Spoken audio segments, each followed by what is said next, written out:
राधे राधे दोस्तों। तो आखिरकार मेरा पहला व्लॉग आप लोगों के सामने है। सच बताऊं तो पहला व्लॉग बनाते समय ना थोड़ी एक्साइटमेंट भी थी और थोड़ी नर्वसनेस भी। सोच रही थी कि शुरुआत कहाँ से करूं और आप लोगों से मैं क्या क्या शेयर करूं। तो मैंने सोचा कि शुरुआत किसी बहुत बड़ी चीज़ से नहीं बल्कि अपने घर की एकदम सिंपल और देसी रेसिपी से करती हूँ। तो आज मैं बना रही हूँ सीताफल का चोखा।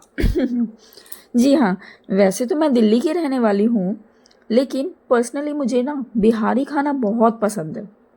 और मेरे अनुसार जितने भी हेल्थ कॉन्शियस लोग हैं उन्हें हफ्ते में 2 से 3 बार बिहारी खाना तो खाना ही चाहिए। ये हेल्थ के लिए भी बहुत अच्छा होता है।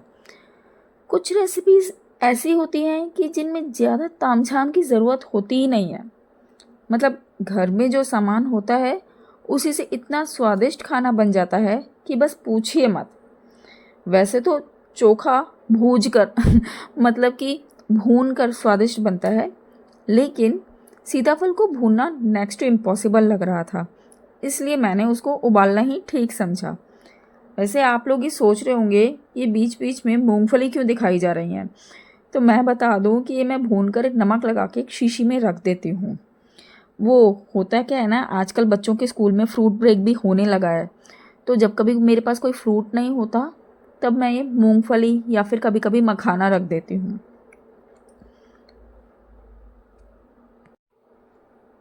अच्छा, यहाँ प्याज को 2 तरह से काटना है। एक तो बिल्कुल बारीक बारीक और दूसरा गार्निश के लिए स्क्वायर शेप में। बीच बीच में आप सीताफल को बस देखते रहिए कि वो पूरी तरह से गला है या नहीं।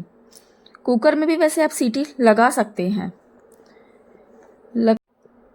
वैसे तो आज की ये रेसिपी बनाते बनाते मैं आपसे अपनी थोड़ी सी बात शेयर करना चाहती हूँ। ये मेरा पहला व्लॉग है, इसलिए अभी मैं खुद भी सीख रही हूँ कि कैमरे के सामने क्या बात करनी है, क्या दिखाना है। लेकिन सोचा कि परफेक्ट बनने के इंतज़ार में शुरुआत को ही क्यों रोकना। तो हस्बैंड को ऑफिस और बच्चों को स्कूल भेजकर थोड़ा बहुत घर का काम निपटाकर इंस्टाग्राम या फेसबुक या फिर यूट्यूब पर स्क्रॉलिंग करने से अच्छा है कि अपनी खुद से वीडियो बनाकर अपलोड करो। इससे आपका समय का अच्छा यूटिलाइज हो जाता है। लो जी, अब सब कुछ भूनने के बाद नमक मिलाकर अच्छे से दबा दबा कर मिक्स करो। हाँ, मिर्च के डंठल ज़रूर निकाल लेना।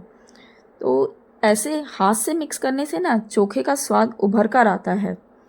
बिहारी खाने में ना जो ये कच्चे सरसों का तेल का यूज़ किया जाता है वो तो मुझे बहुत ही ज़्यादा पसंद है। बस ऐसे ही मिक्स करते रहिए। अब क्या है कि जो सीताफल उबला हुआ है इसके बीज को हटा लेंगे, एक साइड रख लेंगे, क्योंकि मैं अपने किचन का जो भी ग्रीन वेस्ट होता है उसको अलग पॉलीथीन में रखती हूँ। उसमें डेली की गाय की रोटी होती है वो भी उसी में रखती हूँ, और जितने भी सब्जियों के छिलके, फलों के छिलके, ये सब होते हैं मैं अलग रखती हूँ। और डेली गाय को खिलाने हम लोग जाते हैं, मैं चली जाती हूँ, कभी हस्बैंड चले जाते हैं।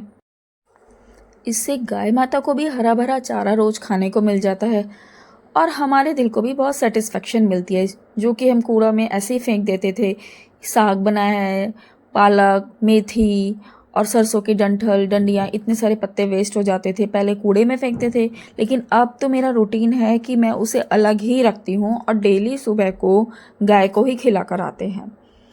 तो हाँ, यहाँ पे हमने जो वो लहसुन, हरी मिर्च और प्याज को दबा दबा के पीसा था वो हम मिक्स कर लेंगे सीताफल में, जो कि मैंने फॉर्क से उसको अच्छे से मैश कर दिया है। फिर वही हम रिपीट करेंगे, हाथ से अच्छे से मिक्स करेंगे।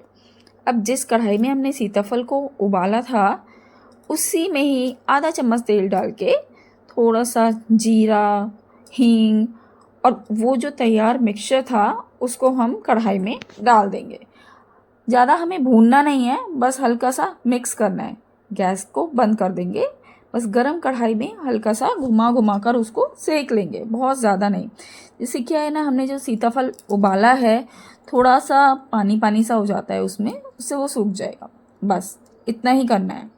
ऊपर से आमचूर डाल सकते हैं। अगर आपके पास कच्ची कैरी होती है तो कैरी को भी आप साथ में भून सकते थे, लेकिन मेरे पास थी नहीं इसलिए मैंने आमचूर का यूज़ करा है। बस अब लीजिए स्वाद का मज़ा। और हमारा सीताफल का चोखा भी तैयार है। देखने में जितना सिंपल है, खाने में उतना ही स्वादिष्ट है। तो पहले व्लॉग की शुरुआत मैंने इस देसी स्वाद से की है। अब आगे देखते हैं कि इस सफ़र में हम कहाँ तक पहुँचते हैं। तो आप लोग भी ज़रूर ये बना के देखिएगा। मुझे तो सच में बहुत पसंद आता है। कभी आलू का चोखा, कभी बैंगन का चोखा और आज ये सीताफल का चोखा। Thank you.